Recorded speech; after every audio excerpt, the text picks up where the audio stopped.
Assalamu alaikum wa rahmatullah. J'espère que vous êtes tous en très bonne santé, vous, vos parents, vos frères et vos sœurs.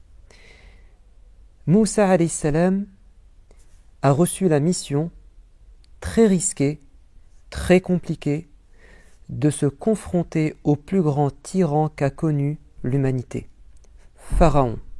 Pharaon qui se prenait pour un dieu. Pharaon qui pensait qu'il était imbattable, que personne ne pouvait se mesurer à lui, que personne n'oserait le défier. Mais voilà que Allah demande à celui qu'il avait adopté, à celui qu'il avait fait grandir dans son palais, de revenir après plus de 10 ans d'absence chez Pharaon et de lui faire la morale, de lui dire la vérité en face, sans avoir peur de lui, car Pharaon n'est pas un dieu en réalité.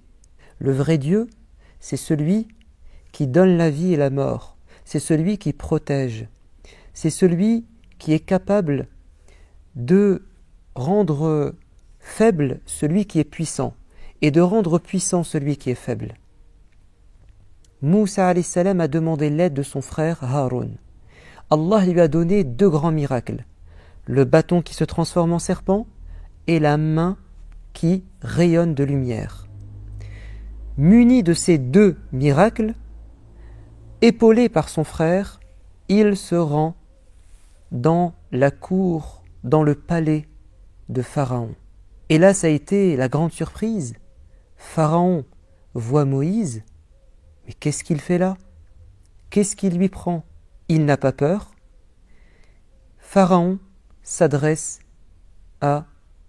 Moïse s'adresse à Pharaon. Il lui dit: je suis venu pour te dire que tu n'es pas un dieu, que tu es un être humain créé par le Créateur du monde, et je te demande, si tu ne veux pas suivre la religion de Dieu, au moins de me laisser prendre avec moi le peuple hébreu qui n'a cessé de souffrir depuis plusieurs années. Pharaon éclate de rire. Il lui dit: mais pour qui tu te prends, Moïse? N'est-ce pas toi qui as grandi dans le palais?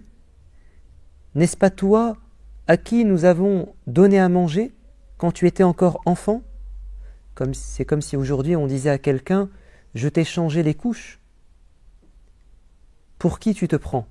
Pharaon était orgueilleux et il essaie de rabaisser et d'humilier Moussa en lui rappelant 3 choses. La première, c'est que je suis comme ton père, je suis comme un Dieu pour toi, puisque c'est moi qui t'ai protégé, c'est moi qui t'ai nourri. Donc reste à ta place et tu m'es redevable et tu devrais me dire merci. Deuxièmement, est-ce que tu as oublié que quand tu as grandi, tu as commis un crime? Comment tu peux me donner des leçons alors que toi tu n'es pas irréprochable? Et là Moussa devait répondre. Au départ il a dit: oui, c'est bien moi, effectivement vous m'avez fait du bien, je reconnais. Deuxièmement, oui, j'ai bien commis un crime, j'ai fait une faute, mais entre-temps j'ai regretté et Dieu m'a choisi comme un prophète. Et la troisième méthode qu'a utilisée Pharaon pour rabaisser, humilier Moïse, c'est qu'il lui a dit: tu ne sais même pas t'exprimer. Il a dit aux gens: regardez cet homme, il ne sait même pas bien s'exprimer, il ne sait même pas bien parler, et il veut me donner des leçons. Et là, Pharaon va lui dire: attends, tu me dis que tu es un prophète? Tu me dis que Dieu te parle? Mais prouve-le-moi. Est-ce que tu as des preuves, des arguments? Est-ce que tu as quelque chose de concret qui va convaincre de ce que tu dis? Et là, Moussa va lui montrer les 2 miracles. Il jette le bâton qui se transforme en un énorme serpent. Il prend le serpent qui redevient un bâton. Il met sa main sous son aisselle, dans sa chemise, il la sort, elle est éclatante de lumière, il la remet, elle redevient normale. 2 miracles évidents.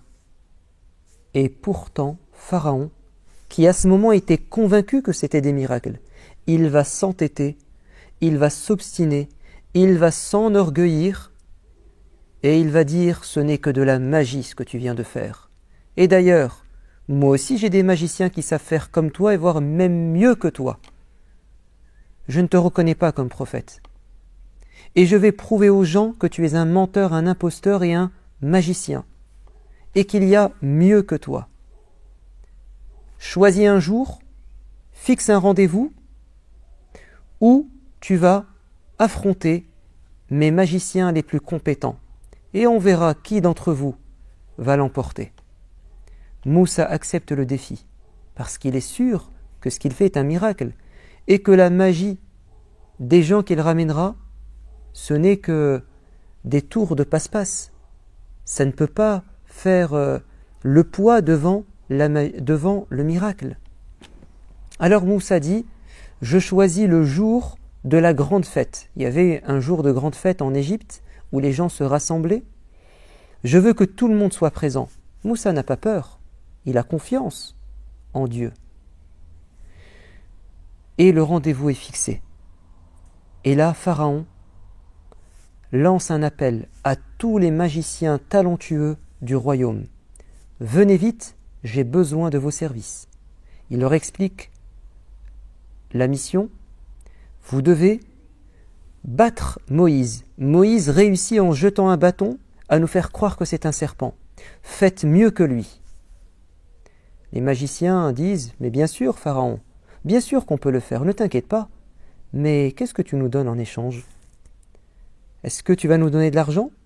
Est-ce que on va devenir puissant ? Est-ce que on va être respecté ? Est-ce que on va être proche de toi ? On aura tout ce qu'on veut ? Pharaon leur dit, vous aurez tout ce que vous voulez. Vous aurez l'argent et vous aurez le pouvoir. Et là, les magiciens acceptent et sont contents. Alors qu'ils savent très bien que ce qu'ils vont faire, c'est de la pure magie, c'est de la manipulation, qu'ils vont mentir aux gens, qu'ils vont faire croire aux gens une réalité qui est en fait une fiction. Ils vont en fait utiliser des images pour tromper les gens et les arnaquer. Ils vont manipuler les foules et la masse des gens. Vous savez pourquoi ? Pour faire plaisir à leur chef, pour faire plaisir à celui qui va leur donner de l'argent et du pouvoir. Vous savez, parfois, dans la vie, on trouve des gens comme ça. Il y a des gens qui n'ont pas de principe. Il y a des gens qui sont prêts à nous mentir. Il y a des gens qui sont prêts à dire tout et n'importe quoi, à déformer la vérité, à répandre des mensonges simplement pour avoir de l'argent et du pouvoir. Il y a des gens qui passent à la télé et qui mentent, qui disent n'importe quoi, qui nous font croire des choses qui sont en fait fausses. Leur but, c'est quoi ? C'est de nous manipuler pour gagner de l'argent, mais aussi pour être proche de gens tout-puissants. C'est pour ça qu'il faut toujours être critique. Il ne faut pas penser que tous ceux qui nous montrent des images, qui nous font des beaux discours, qui nous impressionnent, forcément, ils disent la vérité. Forcément, ils veulent notre bien. Non. Il faut être prudent. Il faut ne pas être naïf. Ils vont, ces magiciens, mettre en place un stratagème, une magie extraordinaire. Moussa va leur dire, s'il vous plaît, n'écoutez pas Pharaon. S'il vous plaît, ne mentez pas aux gens. Mais rien à faire. Ils veulent l'argent et ils veulent le pouvoir. Le jour de la grande fête arrive. Moussa est là avec son bâton et il a face à lui des dizaines, peut-être même des centaines de magiciens. Et ce qu'il prépare. Moussa leur dit, commencez, allez-y, faites votre spectacle. Pharaon est présent, les gens sont là par milliers, et ils vont jeter des bâtons et des cordes qui vont se mettre à ramper et à bouger comme de vrais serpents. Un tour de magie. Mais ce n'est qu'un tour de magie, hein. Ils ont réussi en fait à manipuler l'esprit des gens, au point où ils ont cru voir quelque chose qui n'est pas vrai. Ils les ont manipulés. Même Moïse a été déstabilisé et impressionné tellement c'était bien fait. Même Moïse. C'est vous dire ô combien les gens sont capables de nous manipuler. Ils sont capables de nous impressionner parce qu'ils sont intelligents et ils ont bien réfléchi. Regardez les films, les effets spéciaux. On a l'impression que c'est vrai. Parfois, on pense que c'est vrai. Mais ce n'est que de la magie, enfin ce ne sont que des effets spéciaux. Ben là, c'est exactement pareil. Ils ont réussi à faire des effets spéciaux et à tromper les gens. Et même Moïse a eu peur à un moment donné. Mais Allah lui a dit, ne t'inquiète pas. Ce ne sont que des effets spéciaux. Ce ne sont que des images. Ce n'est que de la manipulation. Ça ne peut pas durer. On va s'en rendre compte que c'est faux. Moussa, prends ton bâton, jette-le et tu verras que ton vrai serpent va faire disparaître ces effets spéciaux. Et effectivement, le grand serpent va avaler toutes les cordes et tous les bâtons. Et là, la vérité a éclaté. Le mensonge, la manipulation a disparu. Les gens ont compris que Moïse avait raison, que c'était un prophète, et les magiciens eux-mêmes vont reconnaître la puissance de Dieu. Parce qu'ils n'avaient jamais vu le miracle. Et là, c'était très clair. Ils vont se prosterner et dire « On croit dans le Dieu de Moïse et de Haroun. Et toi, Pharaon, c'est fini. On ne veut plus ton argent, on ne veut plus ton pouvoir. » Pharaon va se mettre en colère. Il avait tout organisé pour qu'on le reconnaisse comme un Dieu. Et là, les magiciens et les gens se sont rendus compte que c'était un menteur. Il s'est mis en colère et il a dit « Vous allez le payer cher, je vais vous tuer.